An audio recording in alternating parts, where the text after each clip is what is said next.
I think this is much more of a personal kind of a crime, that there is some grievance out there that is trying to play itself out.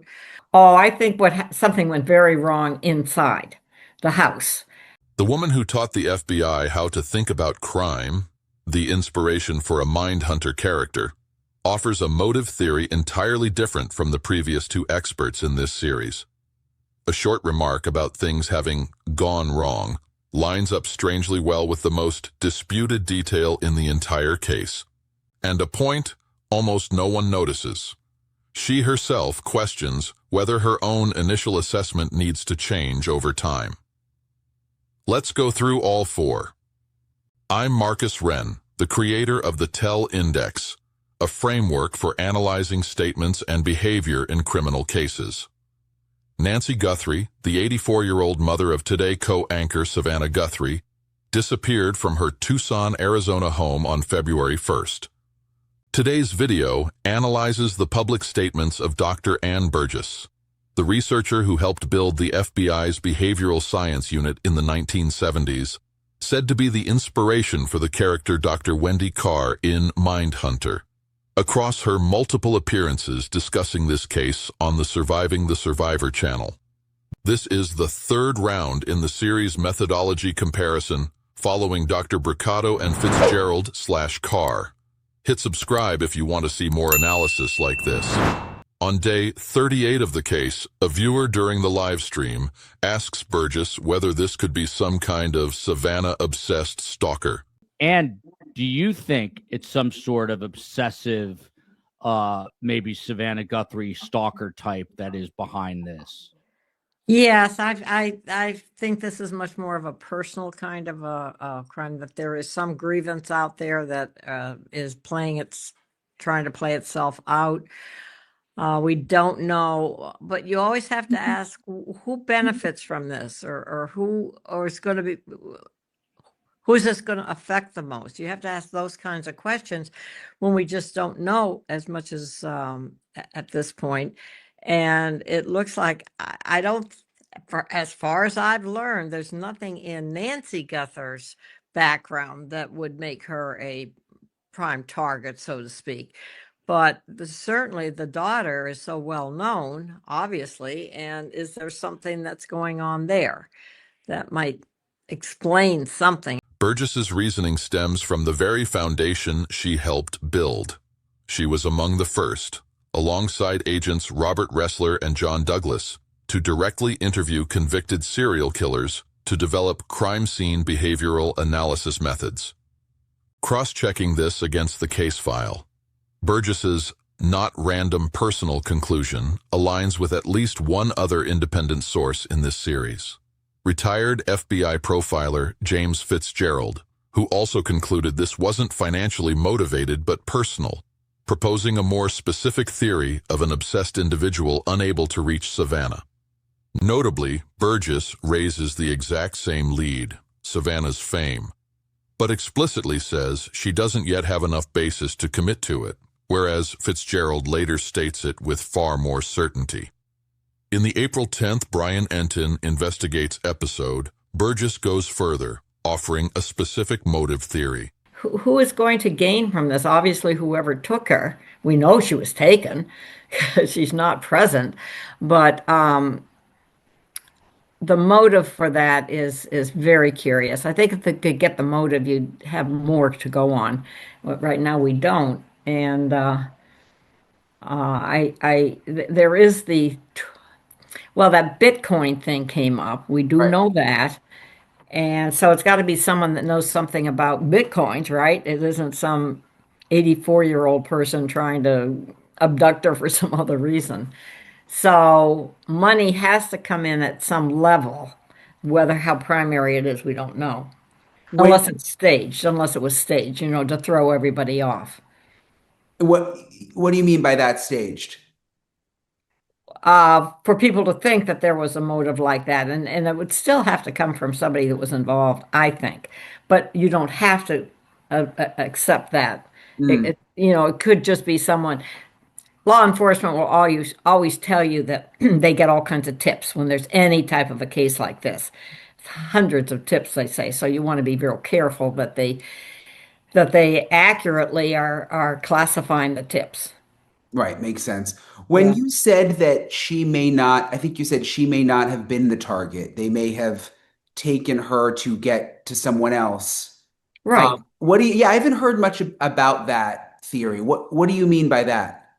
Well, who in her orbit, let's call it that, that could be family, could be friends, would be hurt the most? This is a retribution theory, different from both Dr. Brucato's financial theory and Fitzgerald's direct obsession with Savannah theory. Burgess proposes a third possibility. The motive could be aimed at hurting someone in Nancy's orbit, not necessarily Savannah specifically. Cross-checking this against the case file, this is where all three experts analyzed across this series converge on one foundational principle despite differing on the specific motive. All three reject the possibility this was a purely random attack by a total stranger. In a separate interview clip, Burgess is asked directly whether she believes this was truly a kidnapping. Based on what you know that's public, what is your theory? I mean, do you think this was a kidnapping? Oh, I think something went very wrong inside the house, and that either she wasn't alive when something happened, because you know there was blood. I mean, they have released that, and that there was blood also outside. So it isn't that something could have happened, but not have caused her demise. But because she at least gets out. So you've got some droplets. Again, we don't even know how much you have to analyze. And then why does it stop? Where does it go? You know, those kinds of things. Does it go into a car? Does it follow a path? Does it, those kinds of things? It's just like it vanishes. She just vanishes. What's notable here is that Burgess doesn't just state a conclusion, she demonstrates her own forensic thought process. Rather than just saying there's blood, she asks specific questions about direction, stopping point, and whether the trail leads to a vehicle. Exactly the kind of questions a trained scene analyst would ask before concluding anything. Cross-checking this against the case file, and this is the most notable alignment across all four rounds.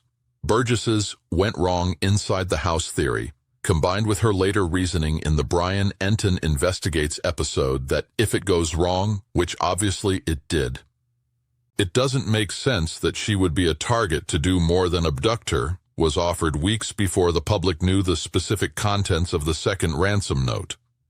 Per CNN's later reporting, June 22nd, already analyzed in this series, the second note reportedly said, Nancy died unintentionally.